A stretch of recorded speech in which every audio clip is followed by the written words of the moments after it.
Hello everyone, happy Wednesday. We are here today to talk with Greta Carnes, who is Pete for America's former national organizing director. I have a lot of questions for her from you on Instagram and Twitter and Facebook, and I know we have a short bit of time, so let's jump in and bring Greta on board.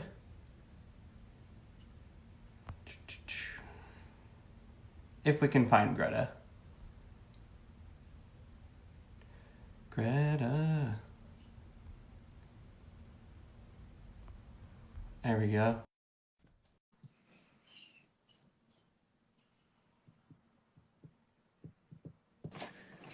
Hey!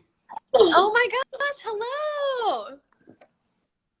Hi! Oh, I gotta turn you up. Just a second. Oh my gosh. Things are happening. There we go. Ooh, welcome to the attic. Thank you so much. So great to be here. We have a special guest today who's going down the stairs right now. Buddy has no time for any of our shenanigans, so bye, Buddy.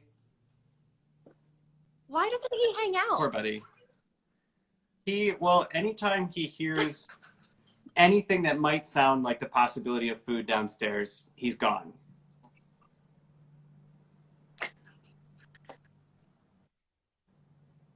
Oh no, the connection hates us.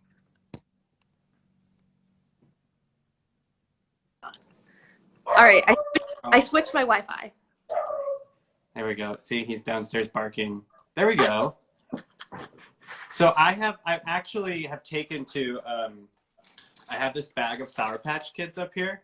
And when Buddy's downstairs and I really want him to come visit me, I just crinkle the bag and he comes running. I usually have doggy treats up here, but I'm all out. So quarantine has been good to you. Like, Buddy, come love me. I'm bored. Yeah. Okay, so now that we're connected, here we go. So I'm glad that you could spend some time with me today. I love getting to know you on the campaign, and you have a lot to share with everyone. You're a brilliant organizer and strategist. So why don't you just tell everyone really quickly who you are, where you're from, and then where are you isolating right now? Yeah, well, I'm Greta Carnes. I was Pete's organizing director. I'm originally from Colorado, and I am still in South Bend, in my apartment, down the street from you.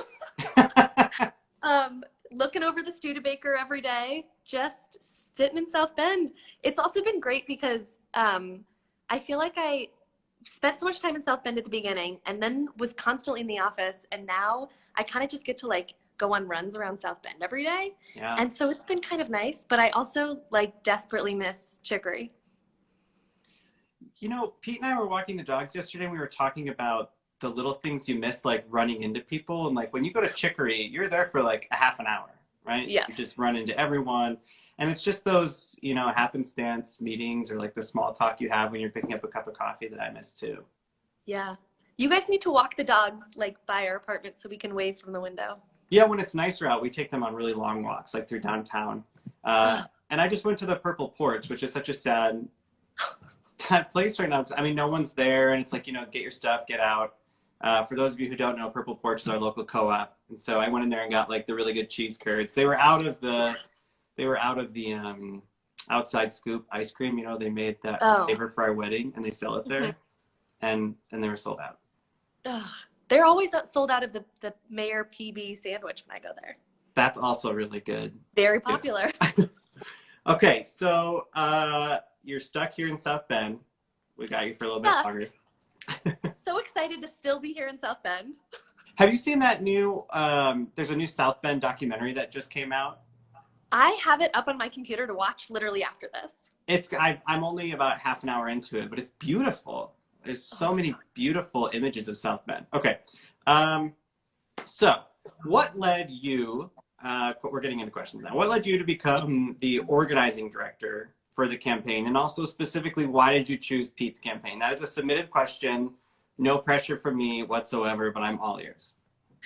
Well, you know this whole story, and I don't think you and I have really like relived this story, but I knew I wanted to do a 2020 race. I knew I wanted to run a different kind of organizing program. You know, I had a lot of ideas, and I thought like, wow, like, wouldn't it be great to work on a kind of a campaign that wanted to do things differently and try new things, and let's see which race that's going to be.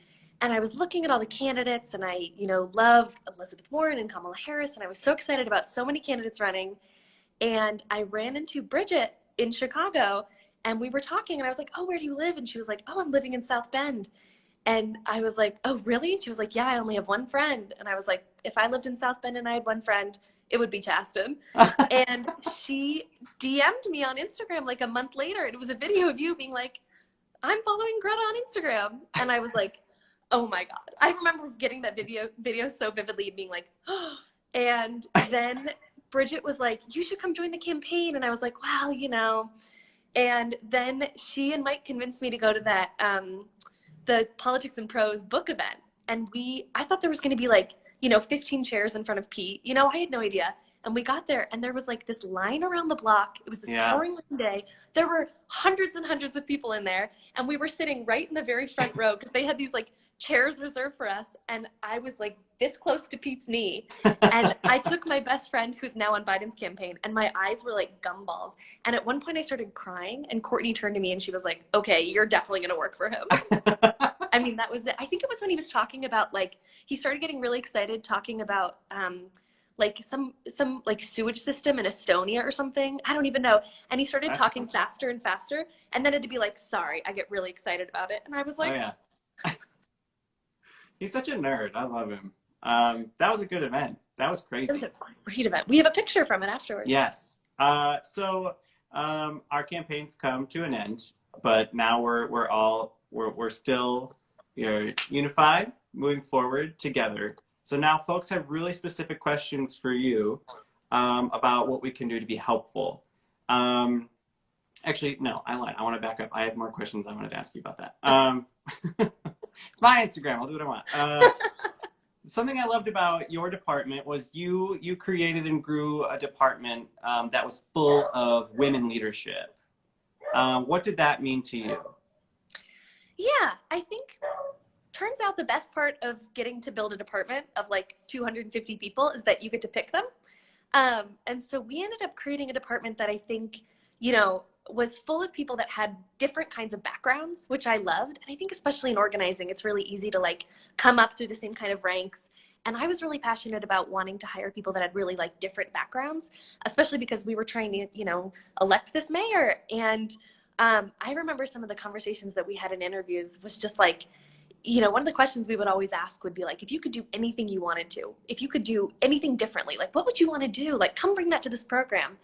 And so we ended up, especially for like our Marathon States program, I know so many people on this call have worked with Sam Steelman, like we ended up, hiring this woman who had done organizing and then gone into digital and was like the VP of a digital firm, and then was like, here's how we need to like totally change organizing, and came in, and it was like this great thing to watch. And Ruhi Rustam, like we heard this woman who came in and basically invented a different kind of training department than we had ever had before, and it took me like 2 months to understand what it was, and I was her boss. And like I think we just got to bring a bunch of people from different backgrounds, and we got to create the room for women to be like, I'm doing this, don't stand in my way. And that was a lot of fun.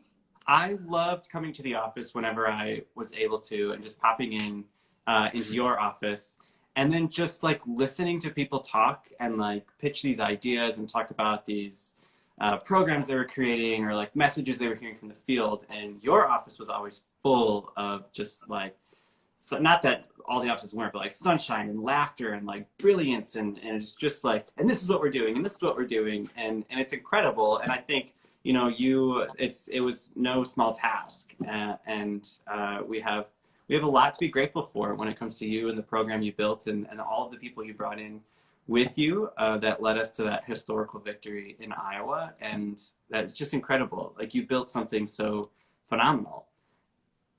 It was very cool to get to build kind of like a family, and like, it's so funny, well, I have just spent the last couple, I guess 2 full months now, like just talking to our organizing staff, and like, we've been redoing resumes, we've been talking about how to interview, and it's so fun to like, I've never been part of a campaign. Well, I've also never been part of a campaign organizing program for a while, but it's so fun to get to like keep this family going and keep treating each other like a family, even though it's over. And that it really is like, it is magical.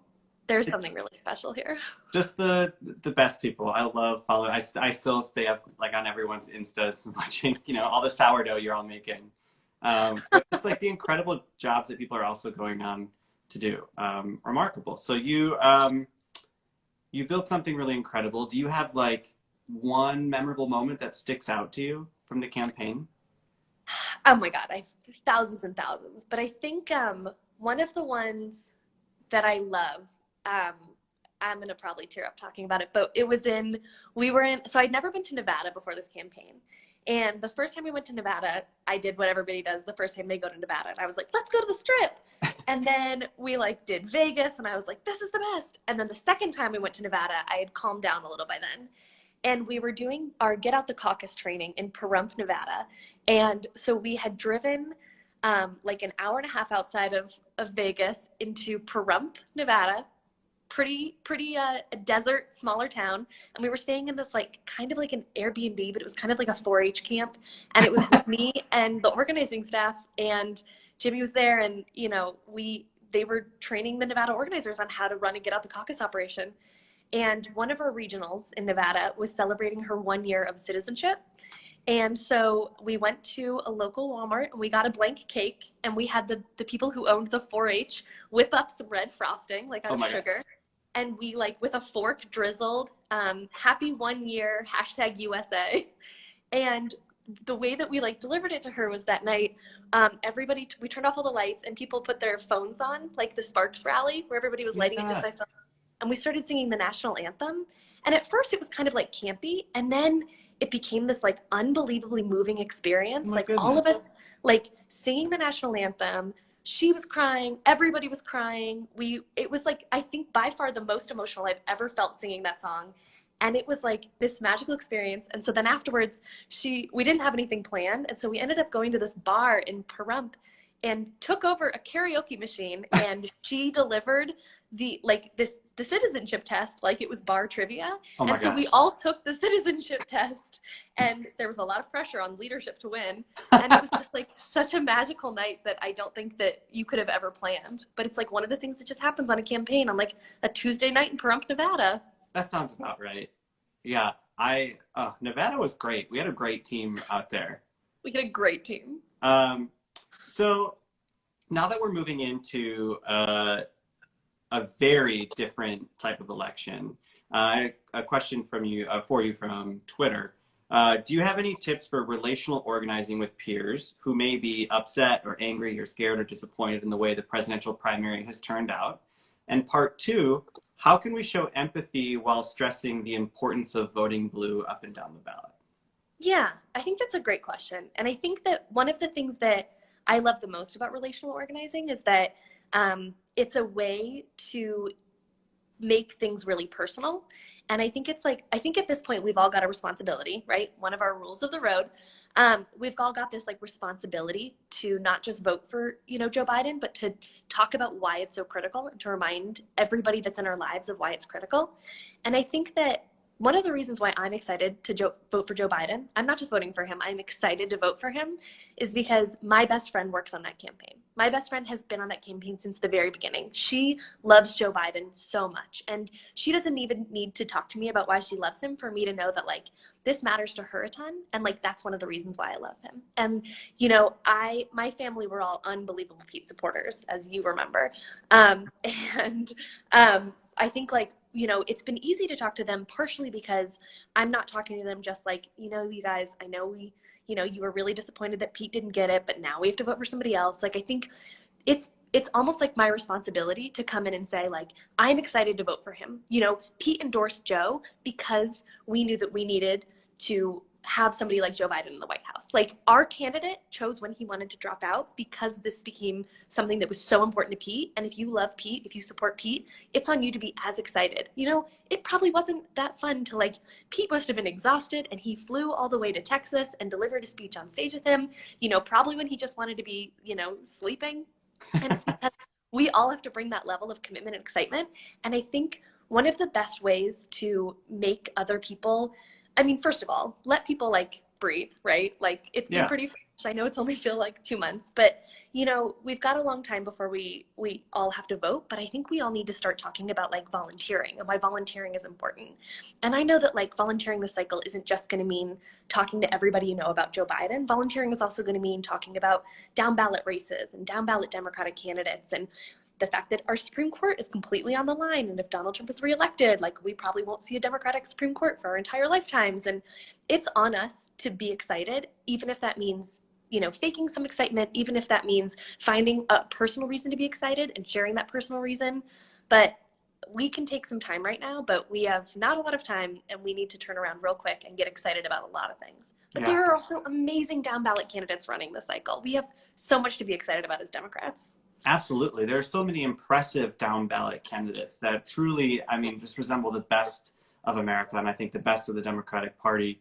And we're going to do a lot more. I know like Swati's doing a lot more over on her channel, bringing on candidates that you can get really excited about. But just the relational organizing aspect of it that your program modeled so well. I mean, that's why I have such personal conversations with people. It's why I did it out on the campaign trail, and it's why I'm still having them now. You can't be afraid. I think we all have to be ready to just be a little bit more vulnerable than we normally are, you know. And if you're comfortable being uncomfortable, then you have to talk about why this campaign is so important. Like I talk about my mom. I did a thread the other day on Twitter. My mom's been battling cancer for quite a few years, and I need our healthcare system in this country to improve. Obamacare is helping keep mom alive. It makes her medication affordable, but I need us to continue progressing on improving our healthcare system in this country instead of re-electing the person who wants to destroy it, right? As a teacher, I care so much about my students and the direction of education in this country, and that's why I want to elect a president who's going to put in a Secretary of Education who believes in public education. There are so many things for me that are personal. And those are the stories I tell people about why I'm fired up to vote for Joe Biden, because I need a Democrat at the top of that ticket to become president, because all of the things that are so personal for us are on the line, right? Especially when you talked about the Supreme Court. I mean, one of the most sacred things in my life, right? My marriage to Peter, that's on the line too. And I know this administration, this extremely homophobic administration, would love to see our rights stripped away. And that's why we have to work our hearts out to elect Biden as well. And I learned so much of that from you, that willingness to go out there and share your personal stories. And that's how you connect with people. You don't have to be like a political wizard, right? Nope. You just got to know how to talk to people about, you know, what's in here and what matters most. Did you see any more examples of that on the campaign trail where folks that you trained in organizing or folks in your department just had great success stories, or how they maybe learned how to open up and go out there and have those kinds of conversations? Yeah, a lot of them. And I think one thing that I loved so much was hearing about, especially in places like Iowa, where I was like, in a lot of ways, like it's a very divided state in that it's like the rural areas are very red and the urban areas are very blue. And in a caucus, you have to organize everywhere. You can't just win in Des Moines or in Iowa City. Like you have to win everywhere. And one thing that was really inspiring to me is that, you know, we didn't go to Iowa and start calling through like all the people who had previously caucused. Instead, we went to Iowa and we found people who were really excited about Pete, and we asked them to talk to their own networks. And one thing that I really loved hearing about, especially from a lot of our organizers who are working in rural areas, was that a lot of times rural areas get left behind in a million ways. But in one of the ways is that, you know, not only do we not campaign there as much, but we don't invest in like trying to organize themselves, like trying to invest in making sure that communities come together.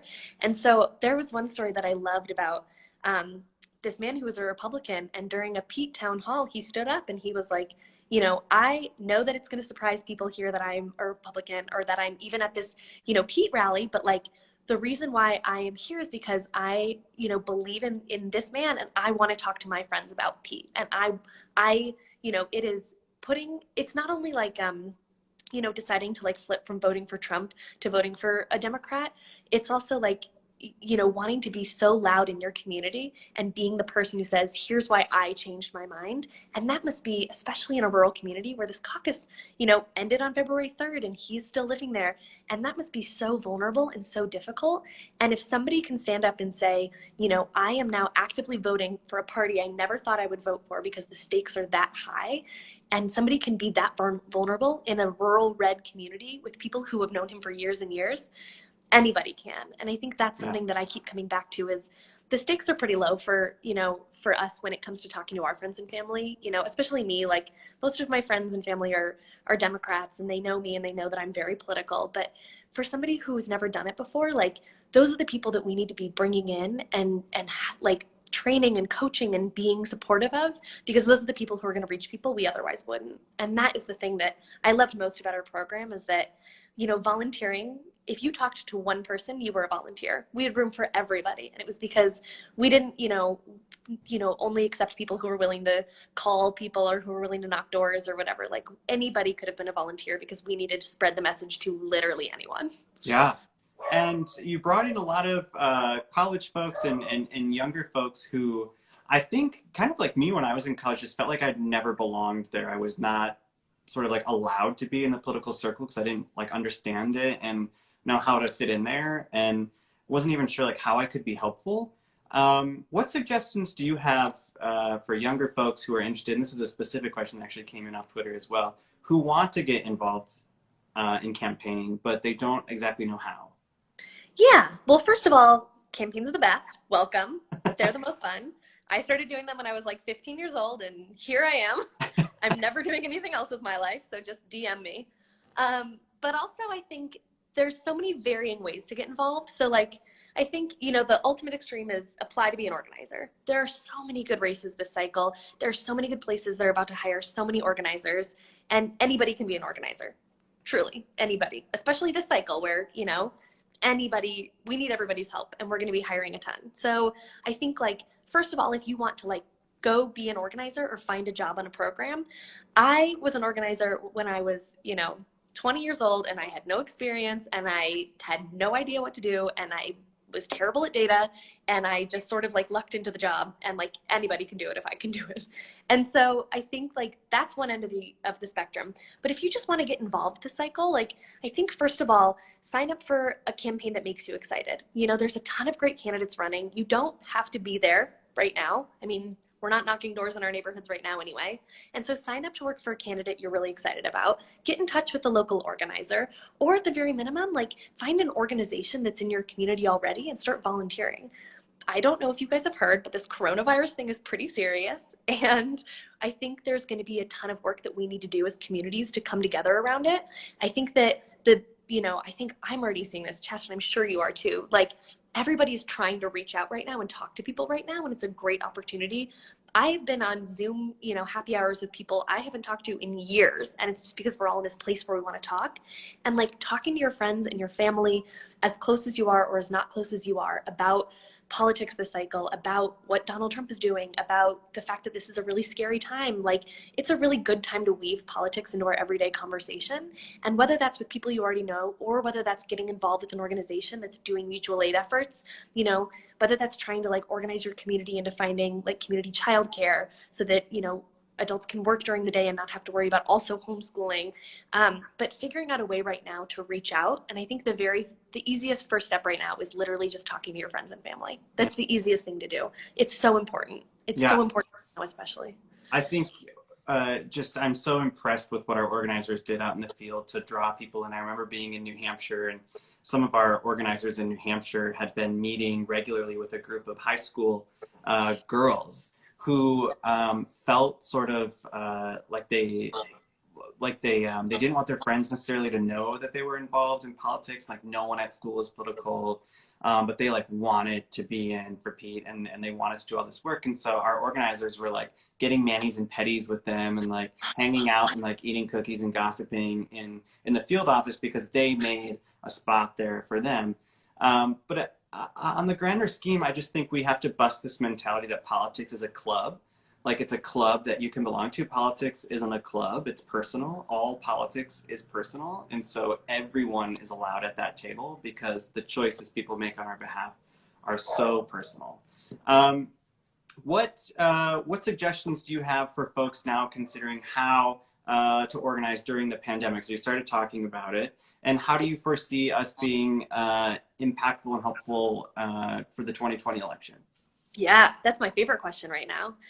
So I think that One of my favorite things on the Pete campaign that we did was sort of right away, we thought, well, you know, at the very beginning, it was like, who is this guy? We could do anything. We could throw spaghetti at the wall and see what stuck.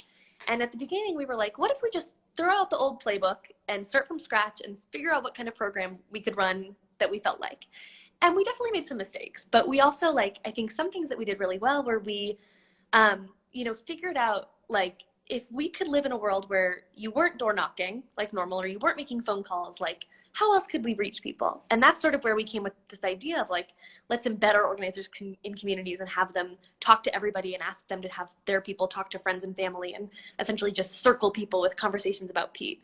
And so I think this cycle is going to be another cycle where we sort of have to throw out the playbook. And if we're not going to be able to knock on doors, like, we're going to have to find other ways to engage people. And I think that, as scary as it is, I think it's also going to be a really good year for Democrats to get to do things creatively and get to think about, how do we critically solve this problem in front of us?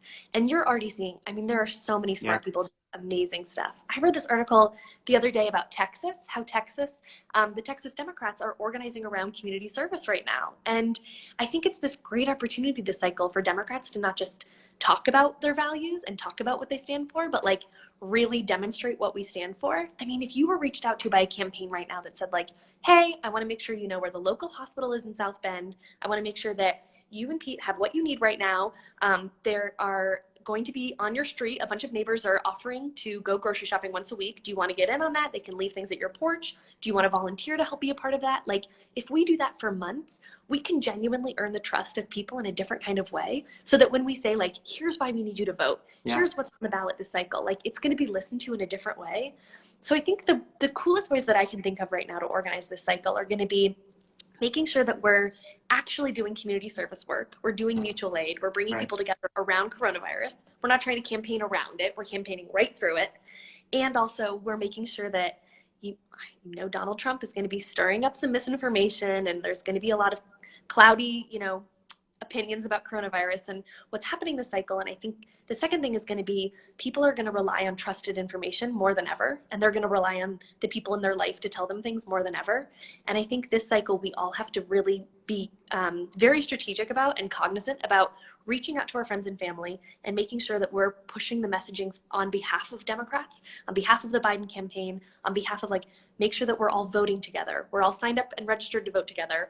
If you haven't voted by mail before and this is the first time your state is doing it, make sure that everybody in your life is signed up to vote by mail. Make sure you know the deadlines so everybody knows the deadlines. And it's going to be a little bit more incumbent on all of us to be a little bit more civically engaged. But, like, that's a great opportunity. Yeah. And I feel like it gave some folks sort of in our orbit, like, this sense of, like, leadership that they had never been handed before or ever felt before.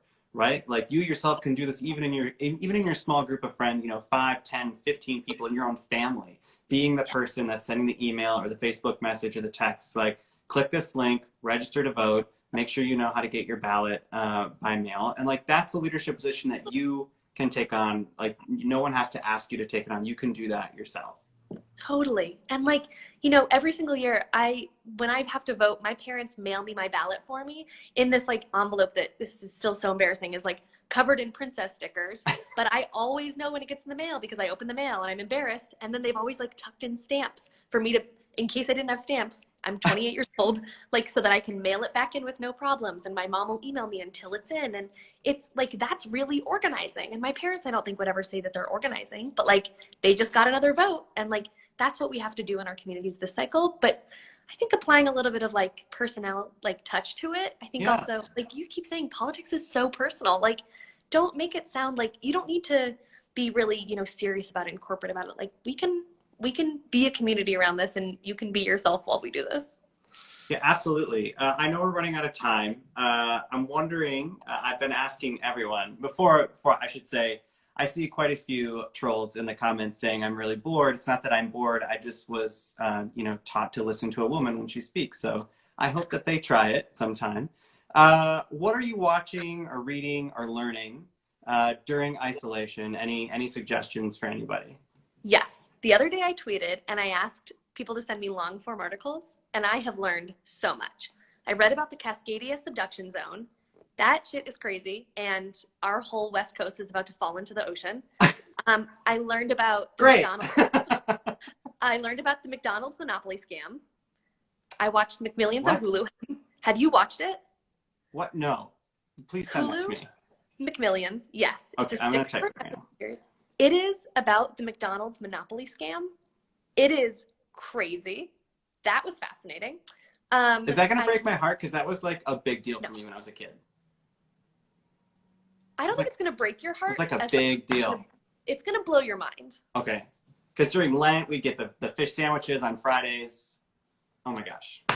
You definitely need to watch it then. Okay. All right. I'm going to watch it. I mean, people sent me so many good long form articles. I read an article about this Fitbit murder and how this woman was wearing a Fitbit when she got murdered. And now they had, like, it was so much of the evidence. I mean, I have learned so much. Okay. What's that one?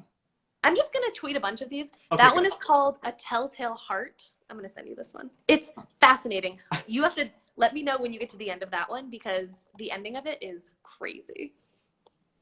I have like stalled on Westworld. Are you watching Westworld? No, I'm not good at watching TV. Everyone told me to like get through season 2 because season 3 is so much better, and I binged season 2, and now I'm to season 3, and you don't know because you haven't seen it, but it's very depressing. Like I put in all that work. You need to go the route of documentaries. Documentaries are going to change your life. Yeah, that's why I started the South Bend one this morning. It's beautiful. You're going to love it. And there's just that one's not like the murder McDonald's one. No, but that sounds, I want that too. And I've been rewatching Veep because there's like a level of hilarity there now that we've been through it. Like I'm in season 3 when she's running and it's like so close to home. But I think I'm at that point where I'm ready to laugh about it. Okay, you got there pretty quick. Well, I mean, I laughed at it the whole time it was happening because if you don't have a sense of humor, then like, how are you going to survive? But it's just like, oh my God, this is not in like laughing at ourselves, laughing in like, this is so real. Like, yes. Like it's so real that like the hilarity. There was when she's doing her book tour and someone brings her a sheet pan with a shape with butter in the shape of Iowa. Yes. I was like, that's real.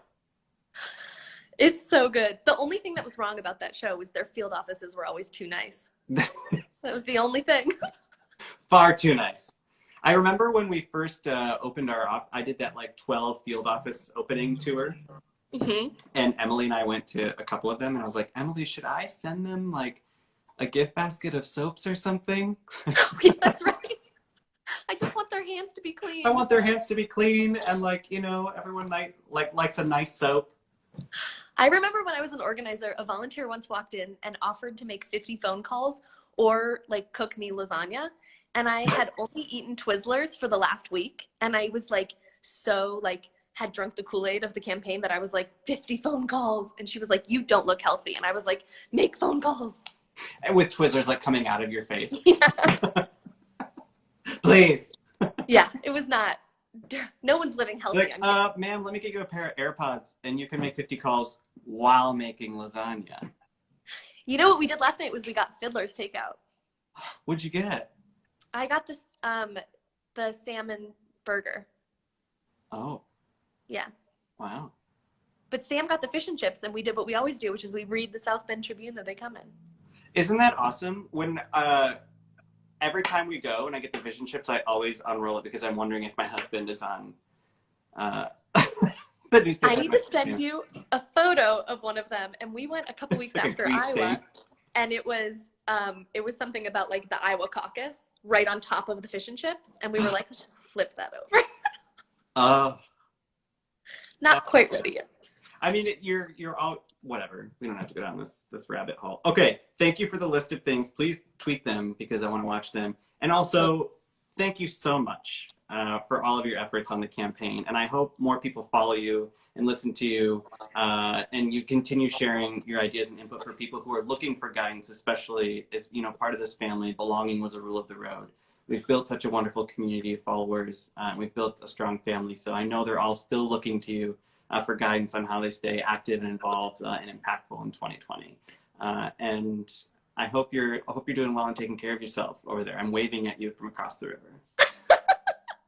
Hello. Yeah, let me know when you guys come walk by and we'll wave from the window. Okay, good. Well, thank you so much. I appreciate you spending the time. Oh no, you froze right at the end. There you go. What's that about? There you are. Okay. Yeah, you're back. I will talk to you soon. Ah, it's frozen again. No, Okay. you're great. Oh. All right. I'll see you soon. Sounds good. Tell Pete and the dogs I say hi. Oh, I will.